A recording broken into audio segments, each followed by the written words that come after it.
everyone, it's Mary Ellen and welcome back to my channel where we talk about all things related to the storytelling industry. If you don't already know me, I write nonfiction under my real name, Mary Ellen Quigley, and romance under my pen name, M.E. Laverne. And today's video, we are asking the question, is being an indie author worth it? Now, before we jump into today's video, I do want to say thank you to everyone for sticking around with me. I know I've had a rough start to the year. March hit, the weather's getting warmer. We actually have, it's up in the 70s today in Indiana. I am back to actually working on projects, as you can see from my Kanban board, so I am feeling better. I do think I have like seasonal depression because the weather turned up here and like, I'm ready to go. So I don't know what to do with that. Maybe every year during that season, it needs to be just like read books and relax. And I don't know. But anywho, I'm doing much better, so thank you. All right, so we're asking the question, is being an indie author worth it? And you're probably like, why would you even ask that? Well, let me tell you. When I was going through my rough start to the year, this was a question I was asking myself, especially after looking at the stats from the last couple of years, looking at some of the struggles I'm having just in my writing. I have a lot of learning curves I need to tackle. There are some definite improvements that need to be made with my writing. And I was like, I'm putting so much time and effort into this and I don't get a return on it. Is it even worth doing? And I actually had talked to my sister multiple times in the last, I would say 3 to 4 months about maybe I should just hang it up. Maybe I should just get rid of my pen name. No more M.E. Laverne, no more romance novels. Let me just stick to the podcast, writing nonfiction books and be done with it because obviously I don't have what it takes to be a romance author. And she was like, but you like writing the stories. Why do you want to give it up? And I ended up making a pros and cons list. I do tend to do that. That is something I actually do when I'm making big decisions in life. And so I thought I would go over some of the things that I thought of while making this list. And I would be interested to hear from those of you who are also indie authors, or even if you're a hybrid author, because I do feel like it gives you a different perspective when you have had at least one book traditionally published, because you can see the differences between both ways of publishing. And as many of you guys know, I did have one nonfiction book published with my sister. It came out in 2023. And so I have had the experience of going through the process, and then I've had the experience of doing it on my own. So here are some things that I thought about. Let's start with the cons because there are a lot of cons, and I want to get those out of the way first, so then we can counteract the cons with some of the pros. But starting off strong with number one for me is just the lack of support that comes with indie publishing. So what I mean by that is after going through the process with a traditional publisher, it is really nice that as part of your contract, there are certain things that come with publishing with them. Like they have people who will read your book and give you like story edits. They have regular edits. They will design your cover. They'll format the book. They will put it up online. They will distribute it to all the online booksellers. They'll get it in bookstores for you. They had a press release. They had a little like note card thingy we could hand out for how to order or buy the book. They did some basic marketing for us. We had to do marketing on our own, of course, because that's the case for most people who are writing books. But there were certain perks that came with going through a publisher that if you don't have a traditional publisher, you have to figure out on your own. I mean, if you are an indie author and you're deciding to self-publish your books, you are the one who has to find a cover designer or learn to do it yourself. You have to find an editor or learn to do it yourself. You have to get feedback from other people on your own, which I've made the mistake of not doing in the past and released bad books. So that is the struggle of being an indie author. And this goes with number two, that's part of the thing, is that financial instability. Number two, financial instability, because if you are having to find cover designers, editors, book formatters, on and on and on and on, that usually requires money. And to be 100% fair, and you guys know this by looking at my stats from last year, unless you are what I like to call the unicorn, right? If you are the unicorn, your book hits it right out the gate, you're making all kinds of money, you went big on TikTok and suddenly your book's selling like 100 copies in a day or whatever, and you are consistently getting income from your book, right? Unless you are the unicorn who's actually selling enough books to where you can get a return on the sales. Most of us will not get that. Most of us won't. I saw a stat, and I don't know if this is still true because this stat was like 5 years old, but they were saying that the majority of people who self-publish might make maybe $100. Maybe $100. And when I look at my books, that has been my track record. Now, again, maybe you are one of the lucky ones who makes more than that. And maybe you are like I was with some of my books last year where I made a lot less than that. But you are usually not going to make a lot of money off of your books unless you get lucky. And that means that you are putting money into the books that you are not going to get back. It is not cheap to hire an editor. Unless you design your own cover, depending on who you go with, it could be a few $100s for a cover. It could be, $50 for a pre-made cover. You don't know. But it's money that you may not get back. That's really, really hard to put money out and not get the money back. So that's a definite con. The third one for me would be that the marketing end of it, right? Because not only do you have to learn how to write the book well, right? Like you have to learn to write, you have to figure out how to get cover designers, editors, all the things, how to format, how to upload, how to get your book distributed, where to distribute, all the stuff. But now you also have to market that book. So now you also have to learn marketing. You have to learn how to be a social media manager. You have to learn how to reach out to bookstores and get your book in their bookstores. You have to suddenly take on all of these extra hats. And to be honest with you, it is a little bit exhausting to do all of the social media. And again, can you hire someone to do that? Yes, but you are putting money out that you may not get back with the sale of your book. Another thing that was just wild to me to learn is ads, how to run them, what works, what doesn't work. What do all the stats mean? Because I actually ran an ad and then I thought, well, how do I know if it actually performed well? Because I don't know what all these CPMs is. What does that mean? I don't know what all that means. And so suddenly you're having to learn all of this extra stuff. And a lot of times, if you do have a publishing house, they will at least take care of the basics. I feel like marketing, no matter whether you're traditionally published or indie published, you're going to have to do some of it, especially the social media part. That's going to be on you regardless. But you do get some basic things from a publisher that you would not get if you're doing it on your own. So marketing is a big one that you have to take on. And then that goes along with number 4, which to me is a big one, time management and burnout. Because if you're paying attention to my long list of things you now have to take on as an indie author, there's a lot of time being spent on social media ads, graphics, editing, all the things, and now you don't have time to write. So then what happens is you end up feeling like you're a hamster in a spinning wheel, running for your life, and you're not going anywhere because you're spending so much time doing everything else and not enough time working on the next book. So it's very easy for an indie author just to get burnt out. And I have actually witnessed, especially after the pandemic, there were several authors that came out and they were churning and burning them, right? Churning and burning them. I mean, they would have a book out every month or two because they had time. They were home during the pandemic or they were working reduced hours or whatever. And so they wrote all of these books and they were just churning and burning. Yeah, every few months there's a book coming out. And I've been noticing in the last year or two that those authors are taking breaks because you can only sustain that for so long before you burn yourself out and you have to take a break. So something to keep in mind is that it's very, very easy to become overwhelmed with it. And last but not least, self-doubt and imposter syndrome. I hate that this is the case, but I do think that there is something very validating about getting your book traditionally published, because it sort of toots your own horn a little bit and makes you think, oh, my writing must be really good that they're willing to take a chance and publish my work. But when you're an indie author, unless someone reads and reviews your book, which I've never gotten many reviews on my books, you don't really know if your writing's any good. You know what I mean?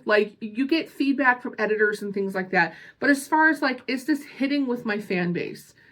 Unless you're getting reviews or unless somebody posts a TikTok or something about it, you don't know. And so it is very, very easy for you to look at your book and just feel like it's not good.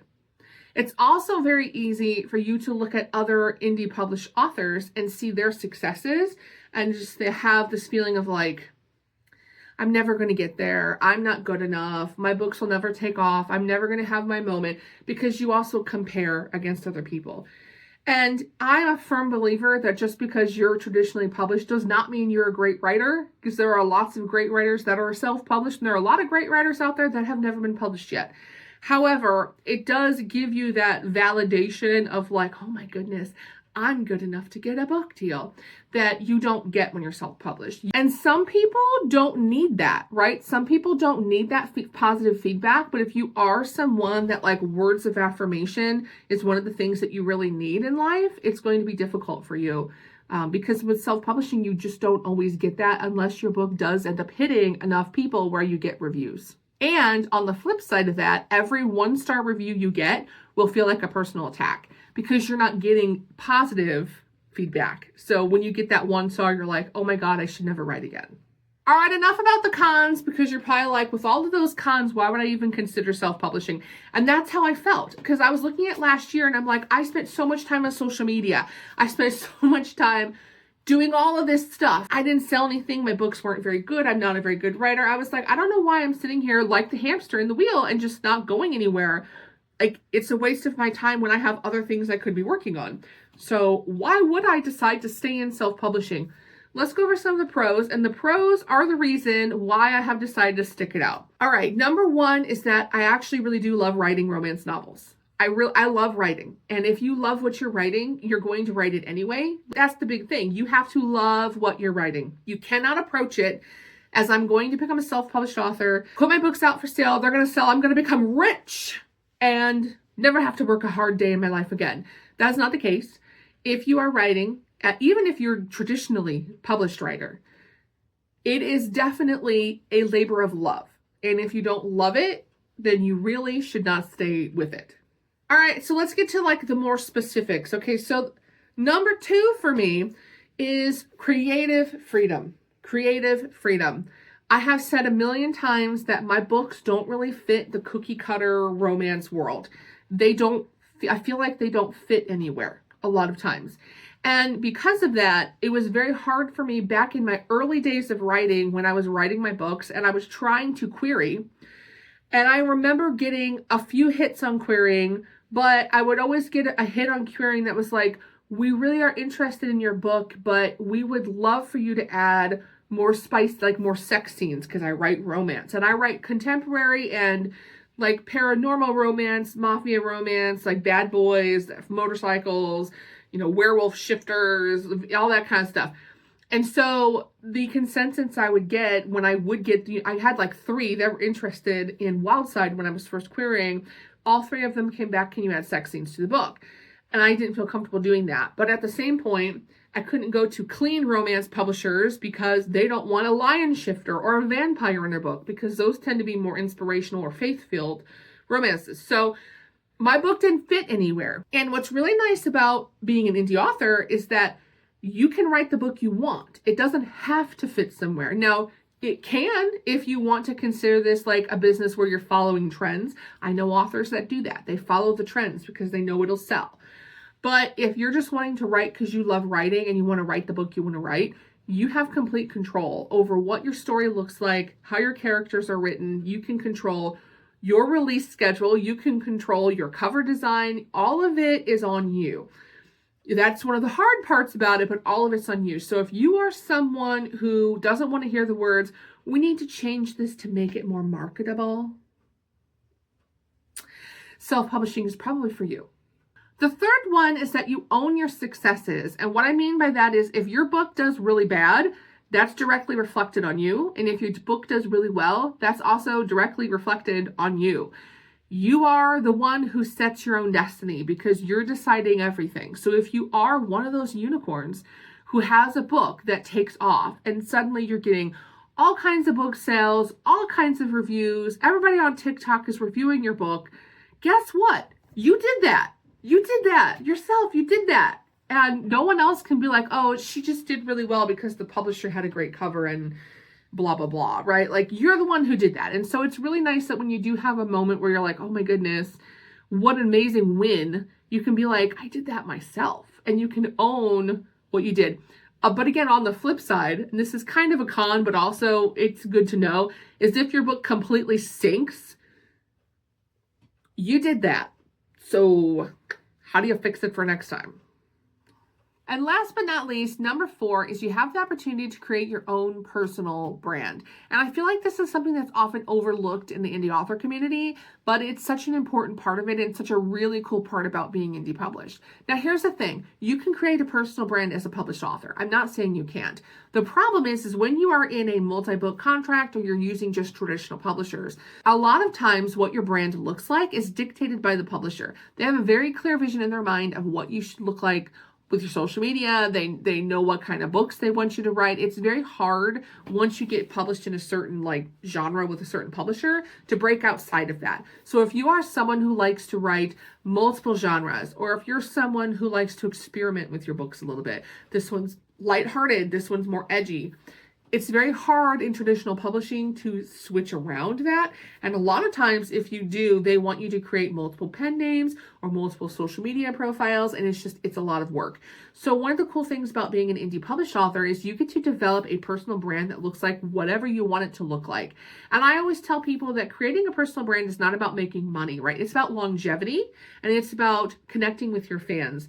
And it's about deciding, what you want your whether it's a pen name or your real name, when people think of you, what do you want them to think of? It's about leaving a legacy behind of, when I say this author's name, this is what I vision. It's a tall order, especially if you don't know who you are. But there's a lot of things that go with that, right? Like what color schemes, what fonts do you use? Like how do you connect with your readers? There's so many things that are involved in that, but it's such an important part of it, and it's a really cool part of it. So if you are a really creative person, which most of us who are writers are, it's an awesome opportunity to flex that creative side of you and be like, how do I want to develop this? What do I want this to look like? And you get to play around with it and just create your brand. So like M.E. Laverne is a brand. And I hope that down the road, as I develop this pen name, that, people will think of M.E. Laverne and they'll be like, pink and gold, clean romance that's edgy or something. I don't know. I'm still working on what that looks like, but it's a cool opportunity. It's like just creating your own little slice of the internet. Is that what I'm trying to go for? And you get to be in charge of running the ship. As you can tell, for me, it's very much about being in control and being in charge of the creative process is why I love being an indie author. And I think that's why a lot of people choose to go into being an indie author. Okay, let's wrap it up because Mary's been rambling for a while. So, indie publishing is hard. You guys know from my list of cons, it is not easy. And I think there is a misconception out there because I have had this conversation, ready? Hey, I wrote a new book. Want to check it out? I'd love to check it out. Tell me about it. Who's your publisher? Oh, I self-published. Oh, was your book not good enough to get traditionally published? Have you had that conversation? Because I've had that conversation. Look, contrary to popular belief, self-publishing is not the easy way out because you're actually putting on more hats. You're putting on way more hats to get the book out. It's harder, but I also think it's more rewarding because you do wear all the hats and do all the decision making so that when you have that finished product and you hold that book in your hands, you're like, look what I did. And if you like having creative control and you don't mind wearing all the hats, I think it's a great option. And if you would rather be traditionally published, I don't fault you for that because I can see the benefits of both sides. I kind of like the idea of being hybrid published, but for my romance novels, I think I'm definitely going to stick around as a self-published author. And hopefully if I keep growing, maybe in the next decade, my books will be great. You never know. But I'd love to hear from you. If you are also an indie published author, what is the biggest struggle that you face? And what has been the most rewarding thing for you? Drop a comment below. Tell me all about it. I'd love to start a conversation. If you liked my video, make sure to give it a thumbs up, share, comment, do all the things. Otherwise, I'll see you guys in the next one. Bye, guys.